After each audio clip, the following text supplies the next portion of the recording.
Time for round 1. We won the die roll and we're gonna try playing first. This hand isn't amazing, but I'm going to keep it. I don't really like going down to 6 on the play. We can cast this bow. We're just going to deal with flyers and gain us some life, and then we can, once we draw a swamp, we have the phalanx and time to feed. So this hand should have ample time to develop. Time to battle. So let's see what our opponent is up to. If no problem, just putting the bow into play and then seeing what happens. Nessian Asp means that even if we only draw forests, we'll be fine. Looks like we're playing the mirror. Okay, so this only activates for 2, but we can play the bow now and then phalanx and have bow open next turn, so that's definitely more mana efficient. We aren't going to attack with the phalanx, so that isn't a problem. So now our opponent has to read the 5 abilities on this, I suppose. But we can basically ignore the last one. And at this stage in the game, giving +1/+1 counters should also be better than gaining 3 life on average, especially with the time to feed.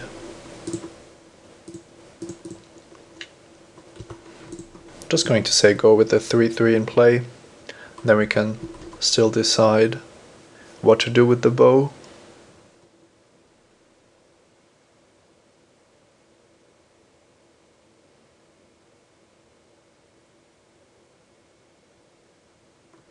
Okay.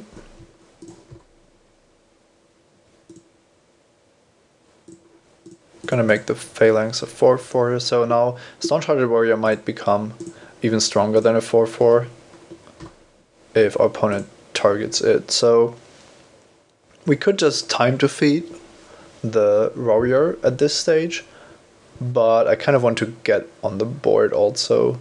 If we time to feed, the advantage is that we still get to activate the bow, which is the big thing. I'm just gonna run out the Asp though. If the warrior attacks, we might have to just take the damage, which isn't really bad because we can always gain back life with the bow. We do want to get some offense going.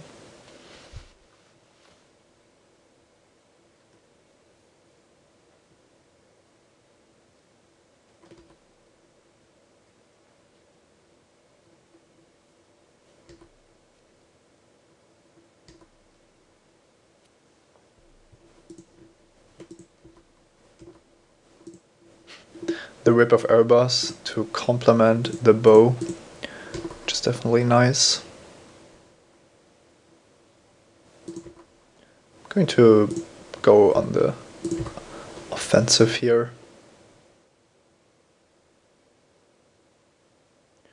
Now the only question is if I want to bow the Asp or not.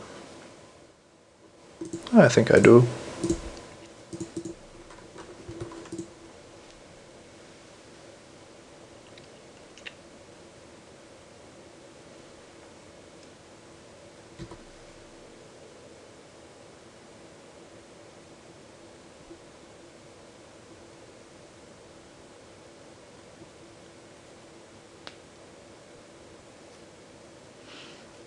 With the Asp at 5/6 and the Monstrosity 4, we can threaten to kill in two swings if we activate Monstrous. Okay, that's a nice play. Ordeal of Nylea is going to be sacrificed immediately once the warrior attacks, which it doesn't. Interesting. It could have attacked. Looks like it wants to block then. Don't know if I understand that completely. Let's see, it's a 4/4 and it might turn into a 6/6, which is good against the Asp, of course, but this is really weird. I would have thought that the warrior was very easy to attack with at this stage. Let's just gain some life with the disciple.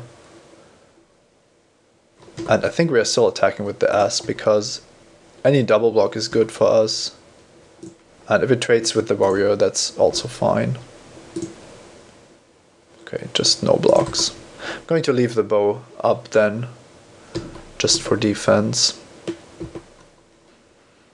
Should anything happen.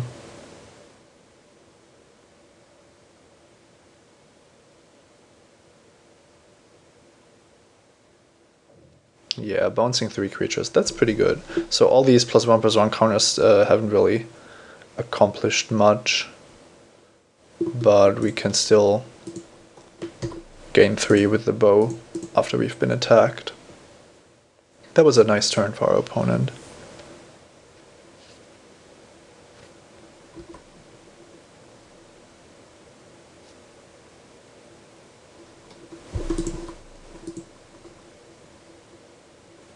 Just gonna gain the 3 life now.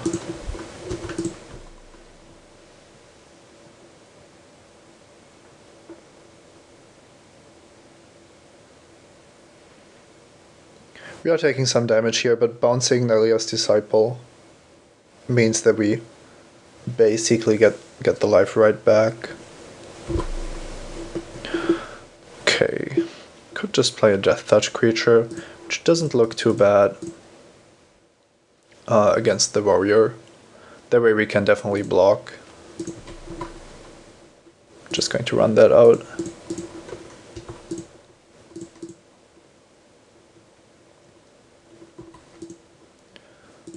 Let's see what's up here. Omen Speaker. It's also possible that there's some blue flyers in our opponent's hand that he can't play because of the bow. Okay, 1 card on the bottom, 1 card on the top.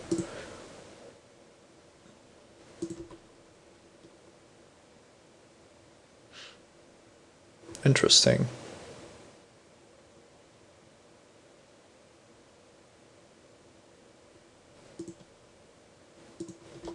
I'm gonna take the damage from the Disciple. The Disciple is pretty much meaningless once I've untapped.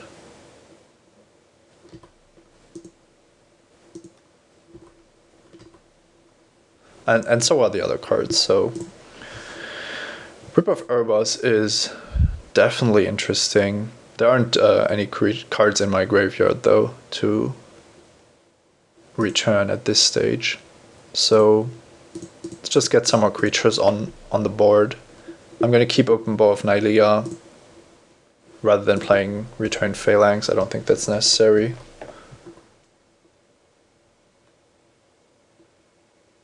And then hopefully our opponent is going to be out of cards and options pretty soon.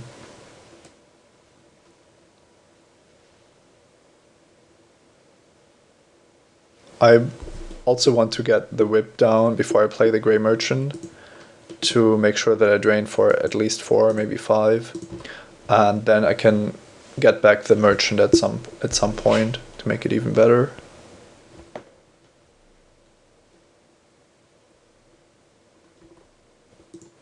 Okay, our opponent is gaining quite some life here.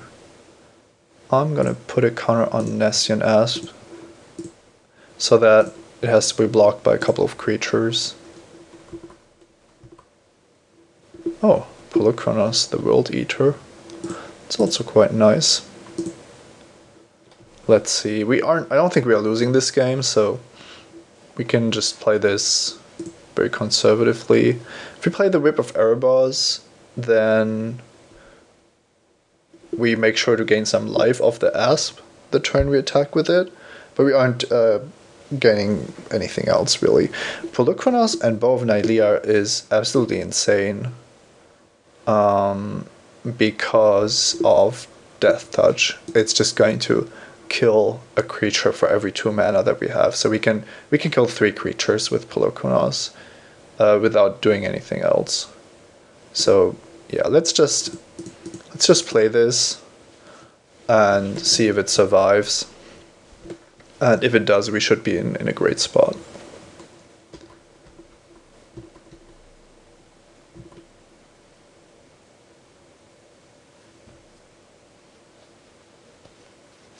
There's still Griptide to be aware of, or maybe some way to tap down the Hydra. But we aren't relying on it to win us the game, so... Okay.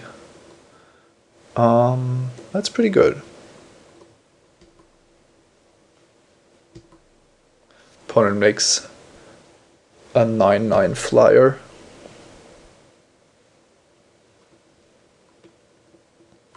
Which we can't block right now.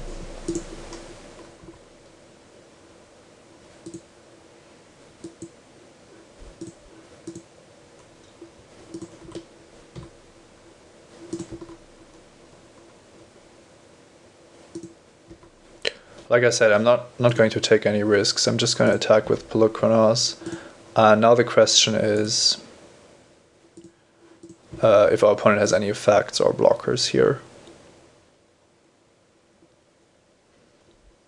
There's a 5/5 Death Touch that gets even larger, so it's really difficult for our opponent to block it.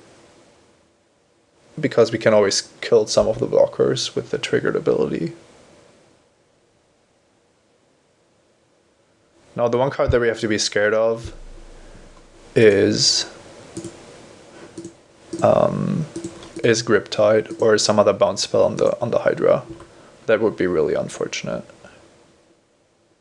The question is if we want or if we can or want to play around it. And I have a feeling that we probably don't. If this resolves, we are super far ahead. What we could do is leave open 2 mana to have the bow available to shoot down the Nimbus Naiad.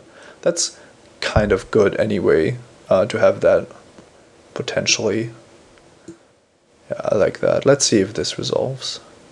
It does. So we get to shoot the warrior and either one of the 3/3s or the Wave Crash Triton.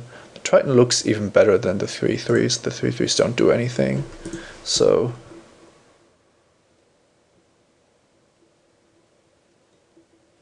our Hydra has Death Touch, so it has killed the both of our opponent's creatures, and we'll just use the bow to shoot this for 2.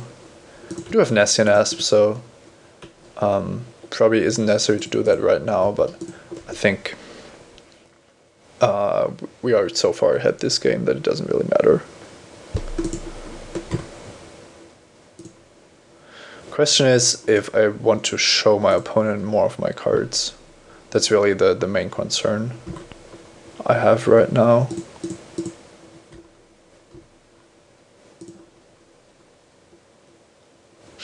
Probably don't want to show him the whip. On the other hand, he knows of the bow, so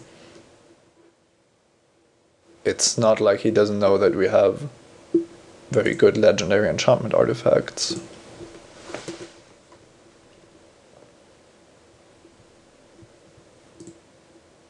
Let's try to put a counter on this.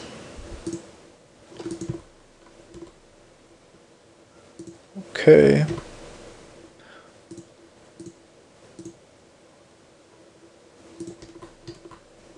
Yeah, I'm going to try not to show any more of our cards, and if it's necessary, you can still cast either of these.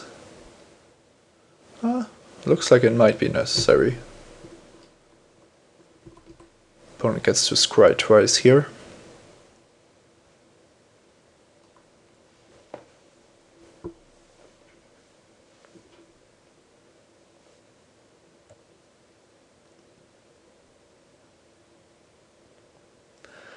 Bottom.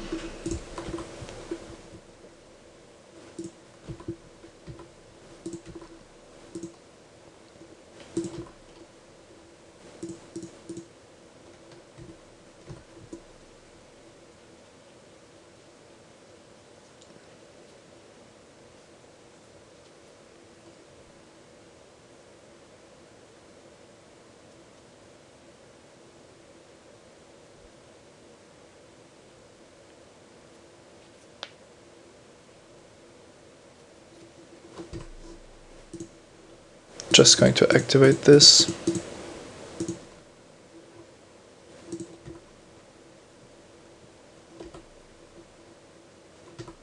And now opponent has one draw step to find something.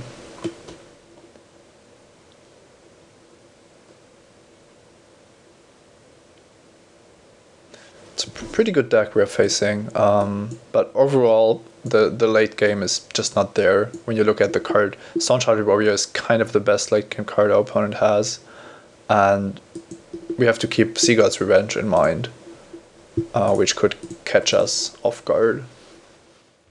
I'm not sure that we even want Shredding Winds. We've seen Nimbus Naiad and the 4/4 flyer. Yeah, it's also good if one of his really good creatures get flying, become flying. Let's see. I like the Phalanx because he has so many 3/3s, and we want to be able to block them early on. Rescue from the Underworld would have been sweet to get back Polar Kronos, although in this game we basically had everything we wanted. Yeah, I could see bringing in a Shredding Winds, maybe for one of the more expensive cards, but those are all pretty sweet. Disciple of Phoenix isn't amazing. Maybe we can do without that and play Shredding Winds instead. Yeah, kind of like that.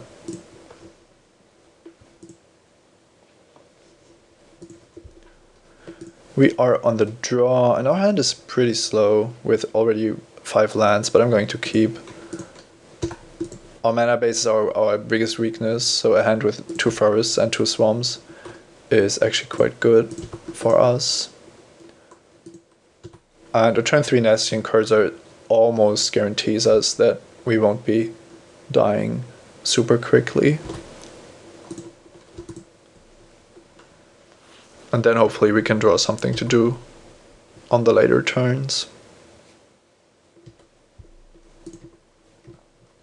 Looks like our opponent isn't up too much either. So we're actually first on the board here. No 4-drop yet, but we don't have that many 4-drops, to be honest. This looks like 2 cards that we could just trade. We don't know if our opponent wants to put anything on his guy. Yeah, I'm not going to attack. We could attack and then maybe he blocks, or nah, we just want to trade here. Oh, that's kind of nice. If we attack with the cursor, I expect our opponent to just take it and not block, and then we don't really gain all that much.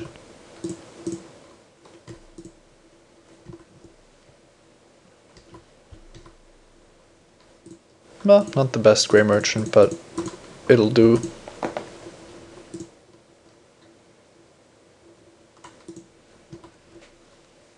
Opponent gets in a free attack here, and we are just going to block.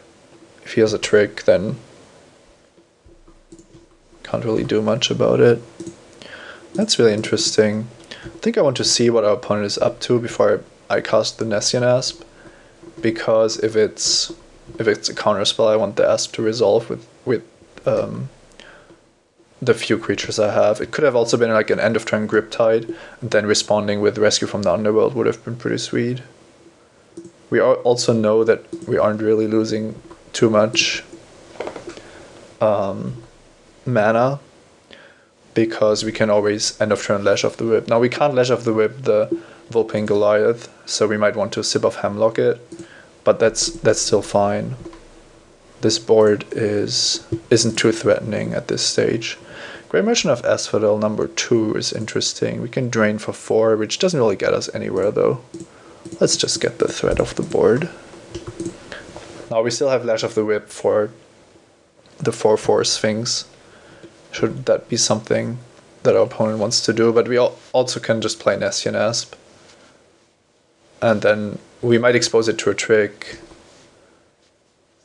and then get it back with Rescue from the Underworld. So everything looks pretty fine. Bottom top. So probably just put a land on the bottom, and we'll try to just cast the Asp.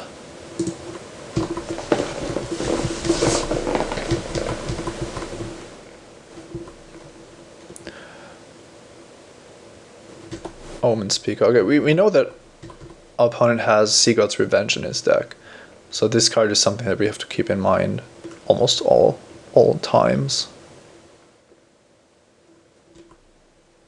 Probably means that I'm going to play this a bit more aggressively than I otherwise would. This time we can just keep open Lash of the Whip and the Monstrosity activation without attacking. We can always respond to a bounce spell by lashing the Scholar. And otherwise we go on the offensive with the Asp.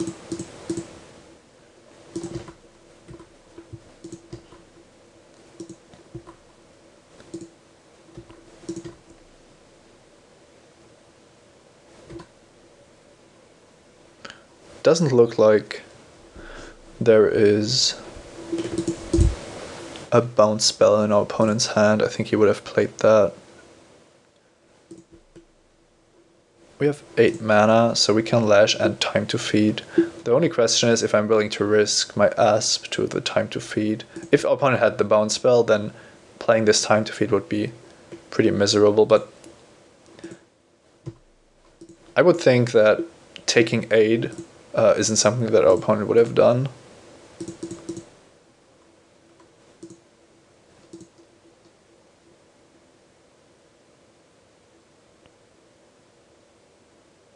Okay, he does have the bounce spell. I wouldn't have thought so, but interesting. Quite the patient play in that regard. Going to not get anything of the Time to Feed.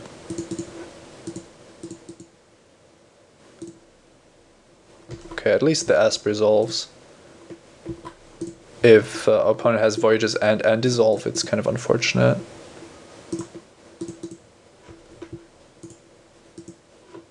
Okay, Staunch-Hearted Warrior is almost irrelevant on this board. But we have to keep in mind that our opponent put something on the top again, so he's definitely not out of gas or anything. 9 mana, probably just threatening an activation of the Asp again.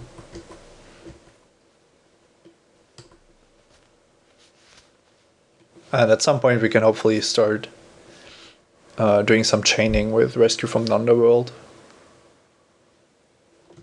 Voyaging Setter is pretty irrelevant, basically a chump blocker for the Asp, should our opponent want to do that.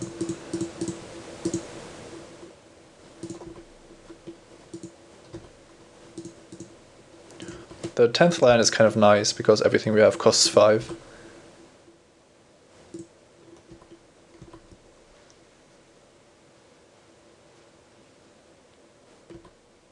Pretty easy chump block for our opponent.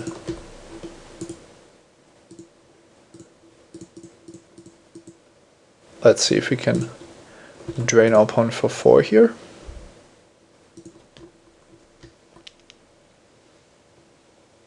So at this stage, if we lose one of the Grey Merchants, we can get both of them back with Rescue from the Underworld, and that's going to kill our opponent. Okay. If we get back both of the Grey Merchants, we only deal 8. We don't have another black card in the graveyard. So I'm not just gonna play the Rescue here. I think I'm just lashing the Horizon Scholar. And otherwise fine with that.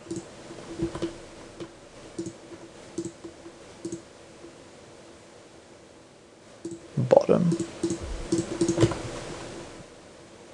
It's not like we are losing this game. Oh, that's interesting. Maybe our opponent has something else. Maybe I should have played Lash of the Whip earlier. No, I don't think that makes sense.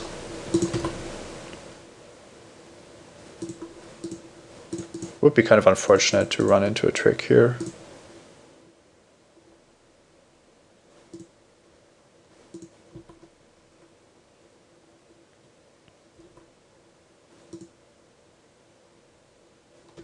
Okay, just an Omen Speaker, so opponent gets to scry again, putting 1 card on top. And now we can just start draining him with the Disciple, with the Grey Merchant, sorry.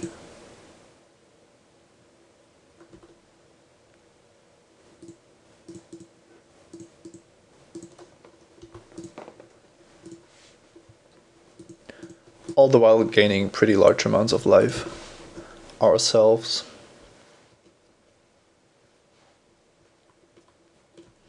Now in the best case we lose one of our margins but keep the other for the combo kill, while threatening our opponent with the Asp and keeping up both Rescue and Lash of the Whip.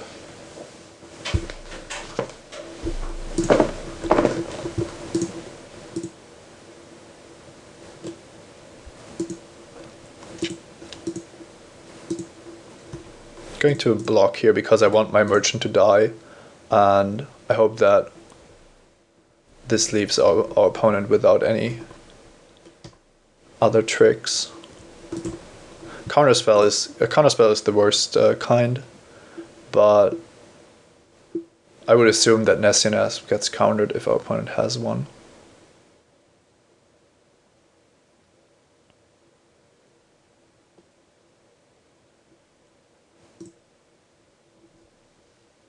There's also the potential of him just tapping out and us winning the game that way.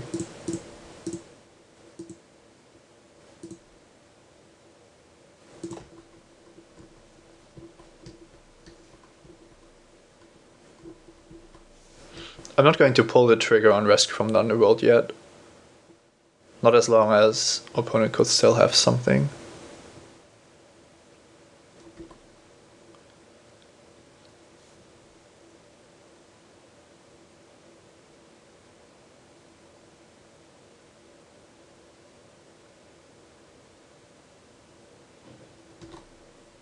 That's alright.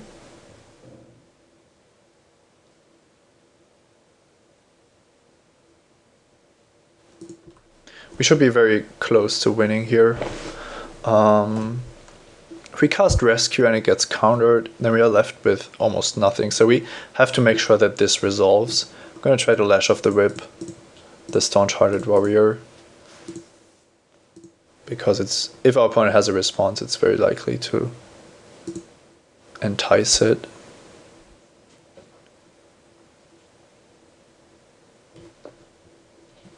No response. Okay, so Nessian Asp is not a card that I really want to activate at this stage. It does cost us 7. So I think we don't attack here. And the real question is if I want to leave out mana for the activation or just cast some more spells. I think we can easily cast the Disciple here. It's only important that we keep up Rescue from the Underworld.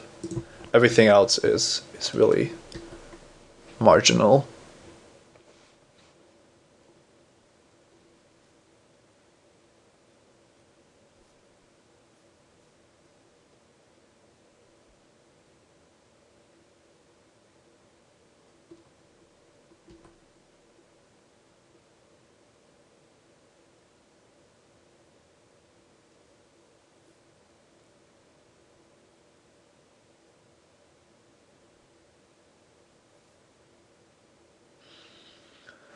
This attack could mean that our opponent has the +2/+2 and Flash aura.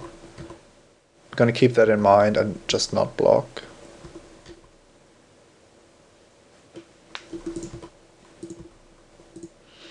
However, if he really has it, then I also don't want to attack my Disciple into the cursor, which means that I'm just going to say go again.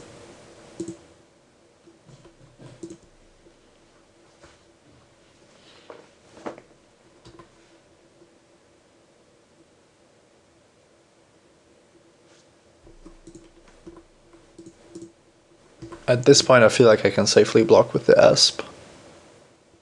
Don't really know how good this trick is going to be.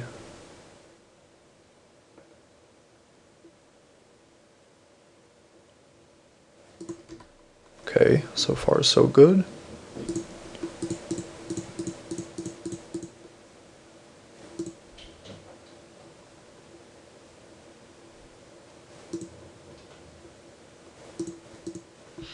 That's alright.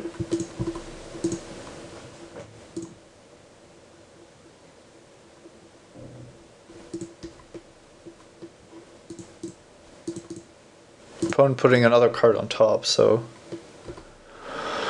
we might be forced to go for the rescue at some point once our opponent taps out of counter mana. Even though I wanted to wait a little longer even. Let's see if Rip of Erebos resolves.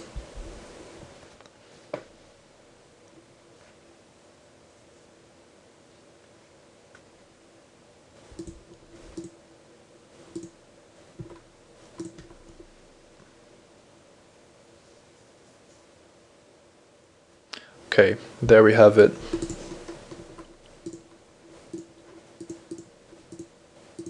Okay, and he's putting a card on top, so I really want to know what this card is, because if it's another Nylea's Disciple, then... oh wait, there's one in the graveyard.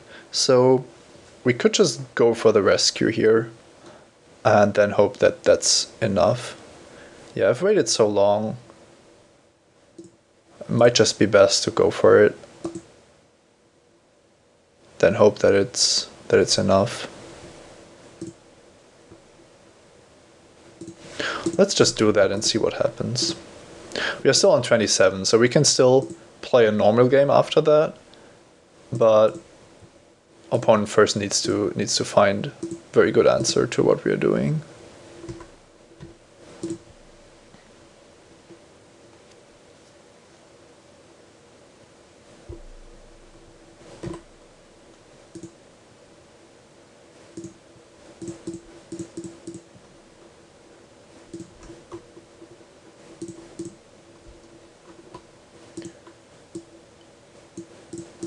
We have him down to 1, and we get 2 Grey Merchants in our upkeep, so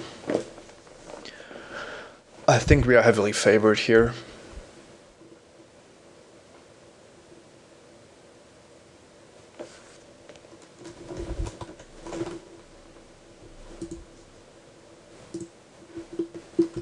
Opponent gets a Mnemonic Wall, then probably a bounce spell, but that's not going to be enough to survive.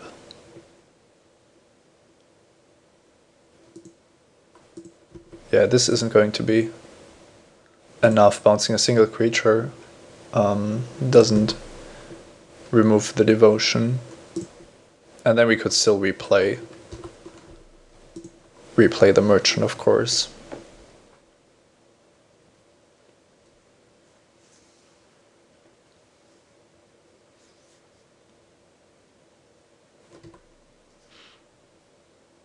This was a very interesting matchup, but I have to feel that we were ultimately favored.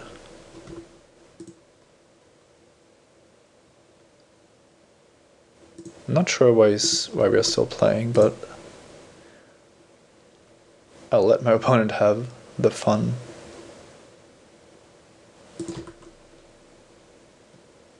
Okay, that was round 1. Let's see if our deck manages to make the finals.